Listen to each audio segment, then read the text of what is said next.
So I decided to do a review of the Immortal Iron Fist origin of Danny Rand, and it ended up being a defense of Danny Rand and a commentary on the whole cultural appropriation controversy. So if you're here only for that commentary, click on over to about the 3-minute 58-second mark and enjoy. If you want to listen to it all, of course, just let it play, and thank you for watching. So this is the Immortal Iron Fist, the origin of Danny Rand. And the first thing anyone who has read Iron Fist since the 1970s is going to recognize is that this origin isn't quite the origin originally given in the comics, but it's close enough for government work. Especially considering the stories told are remakes of the original tales from the 1970s. And the second thing you may notice is that this book is a lot closer to the origin given in the Netflix series. If you haven't seen it, check it out. Everything you need to know about this story is in the title. This is how Danny Rand becomes Iron Fist. The story starts with Danny Rand and Misty Knight naked in bed together, which may confuse anyone who's familiar with Misty Knight from the Luke Cage series on the Netflix show. And they're reminiscing about the day they first met. They fought, he knocked her out, end of story. What follows is a constant series of fight scenes. An arena battle is the story of how he came to New York, how he established himself as a hero, and how he followed the same rough line of plot as every other superhero in the history of Marvel, basically. The rest of the story, how he and his family traveled to Nepal, how they got stranded in the snows of Kunlun Mountain, how his parents died, how he was rescued by the monks on the mountain, how he was trained until he was a living weapon, is interspersed among the action. And to be honest, these scene breaks sometimes really destroy the flow of the story. Now, the art style is loose and flowing, which is appropriate for a comic book that is almost 75% fist fights.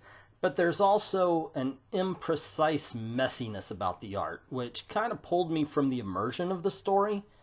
I personally feel that the artwork in a comic book should be unobtrusive, by which I mean the art should serve the story the comic is trying to tell, and not the other way around.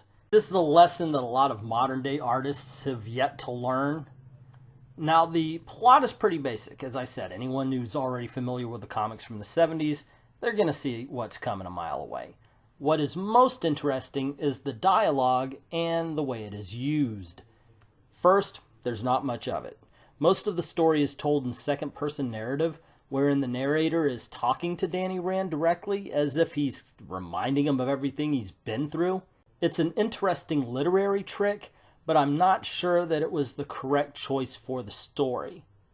Personally, I think a first-person narrative with Danny Rand telling his own story would have been worse. However, as Batman made that style horribly cliché, if they couldn't use third person, second would have to do. The book ends with a couple of classic covers from Iron Fist number 15 and 16. As noted above, they're from the 70s. Followed by a 4-page biography of the character that looks like it was actually lifted verbatim from the handbook of the Marvel Universe. This will, no doubt, it'll be useful for readers who are only now just meeting the character. And let's face it, outside of the world of comic books, that's a lot of people. Although he has been on the Ultimate Spider-Man cartoon. Now that the review is out of the way, I'd like to talk for a minute about the complaints that have been everywhere lately regarding the Netflix series, the comic books, and cultural appropriation. Now, comic book writer Keith Chow equated the casting of English actor Finn Jones, most famous for playing Sir Loras Tyrell in A Game of Thrones, with the casting of Mickey Rooney as the horribly racist Mr. Yanoshi in Breakfast at Tiffany's, but with uppercuts. And American Danny Rand can still be all things the comic, the son of a wealthy businessman on an expedition in China. By the way, Keith, it's Nepal, not China. A student of Lee Kung, a lover of Misty Knight, a friend to Luke Cage. Danny being white is not essential to any of this. In fact, his whiteness is the most problematic thing about the character, Keith goes on to say. The parts of the classic Iron Fist story I have the most problem with, it's Orientalism and cultural appropriation. And it all can be alleviated if an American Asian actor is playing Danny. Now, here's the thing that Keith and his racist outlook on life has not paid attention to. The fact that none of this says that anybody has to be any race, therefore white is not a problem either.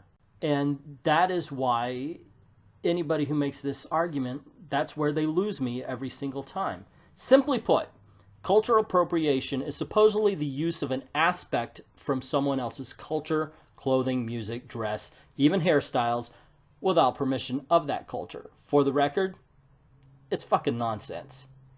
You know what happens when two cultures meet? You know what has happened every single time two cultures have met? They've cross-pollinated. They shared culture. They appropriated things from those other cultures. Cultural appropriation is how rock and roll got invented. It's why we eat with forks instead of with just with spoons and knives. It's why baseball is popular in countries as diverse as Japan and Cuba and Liberia. It's why you can find people wearing blue jeans on every single continent on Earth. And it's also why the English language includes words from virtually every single language on the planet. Permission? From whom? Who the hell are we supposed to talk to if we, as music lovers, just so happen to enjoy jazz music and want to listen to some Fats Waller? Who owns black culture? Who should a white man go to in order to ask permission to enjoy jazz or rap? A lot of black people like to hang out in bars and celebrate St. Patrick's Day with a group of friends and a bottle of beer or two. Who should they speak to get permission for that? I'm not saying that it's wrong to have pride in one's culture, or that one's culture shouldn't be special and respected. But who the hell am I to say that someone else can't participate in my culture just because they're not originally from my culture? Who is anyone to say about that? The issue is not participating in a culture that isn't your own. The problem comes when such participation is mocking and disrespectful, like blackface in a minstrel show. A white man wearing dreadlocks is not cultural appropriation, and neither is a white English actor being cast as Danny Rand in Iron Fist. Because Iron Fist has always respected the Asian culture it is based on. It has always contained minority characters that were fully rounded characters of their own, not stereotypes and not caricatures. Even in the bad old chop socky days of American-made kung fu films of the 1970s, Iron Fist never disrespected Asian culture. People who are constantly complaining about cultural appropriation are not fighting for racial equality. They are just encouraging separation and hatred. Cultural appropriation, whether you are offended by it or not, is absolutely nothing when compared to the real gaping problems in our society. I, for one, am tired of people hopping on a bandwagon, resorting to Twitter rants just to say how offended they are about appropriation just because hashtag appropriation is trending. Real racism is more than that. It's more than just a hashtag. It's a very real problem. And people need to get over the small problems and work on the big stuff. This new group of SJWs tend to turn small stuff into big stuff, and it makes us numb to the argument. It makes us roll our eyes when anybody brings up something about race, even if it's real. We automatically put up a shield because we've heard the bullshit so much, it's hard to tell what is real and what is false. And I think that's wrong. I think that's the worst crime of all. But I digress, and I am at this point spinning my wheels. This is all I have to say on the subject, and I thank you very much for watching and listening. If you made it this far, especially hearing me rant for 10 minutes, I appreciate that. If you like this video, please let me know in the comments below. Also, if you don't like the video, if you think I'm full of shit, tell me why. Don't just dislike the video like a coward and just run away. Tell me why you didn't like it. Let me know in the comments below what you think. And if you like videos like this, please click like, click share, click subscribe to see more. And as always, Most importantly, thank you very much for watching.